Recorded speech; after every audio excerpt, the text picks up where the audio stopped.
Book of Heaven, Volume 32, June 25th, 1933.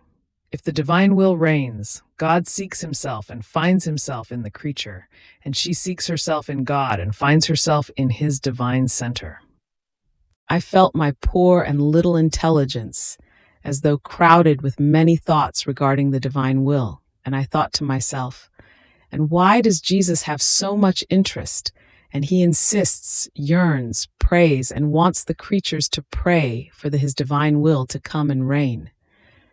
It is true that for the creature this will be the greatest gain, to have in her power an immense volition, a power that is never exhausted, a love that always burns, a light that is never extinguished, a sanctity that seems incredible and that always grows. It can be said that there is nothing left for her to desire or to possess, because she possesses everything. But for God, what could be his gain, his glory, his honor?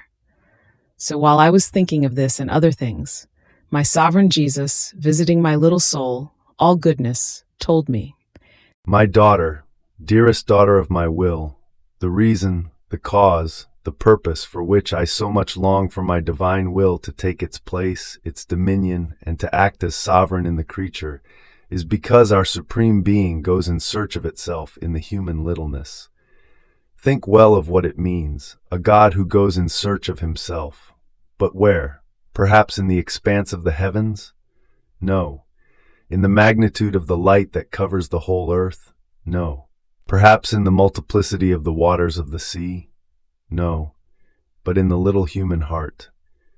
We want to hide our immensity, our power, our wisdom, and the whole of our divine being in the creature. To hide ourselves inside of great things is not so great after all, but in the small things we give greater display of love, power, etc.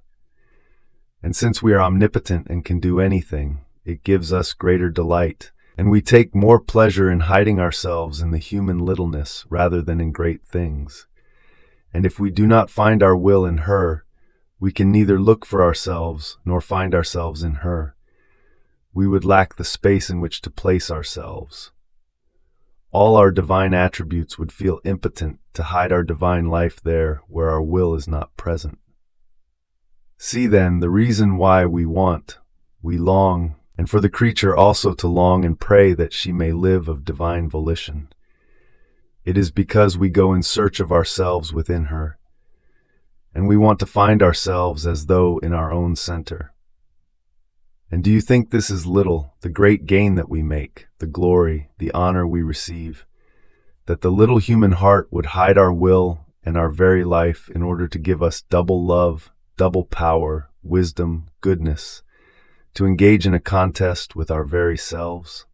If you do not comprehend this, it means that you are still blind in the interminable ways of my divine will. Now if we, by wanting our fiat to reign in the creatures, seek and find ourselves in her, the creature, by wanting it, seeks herself in God, and in him she finds herself. See then, what an exchange, what a crafting on both sides, what loving stratagems and devices, God who continuously seeks himself in the creature. But where does he find himself? In the center of her. So he seeks and seeks himself again. He calls himself over and over again, there where his own love calls him, there where his very life resides. And the creature imitates her God. She goes round and round, she calls and calls herself again. But where does she find herself? In the divine center. This indicates the exchange of life between the two of them. The same will which dominates the creature and God, the same love by which they are animated. So it is no wonder that what one does, the other does as well. And it is only my will that knows how to make these prodigies. Without it, everything is sterile. Everything is hindrance on the part of God and on the part of the creatures. We feel that we are prisoners of ourselves, and she feels herself imprisoned by her own human will, without flight, and all hampered within herself, and without divine life. Therefore, given all this, is it not right, then, for us to want nothing but for our will to dominate and reign? Fiat,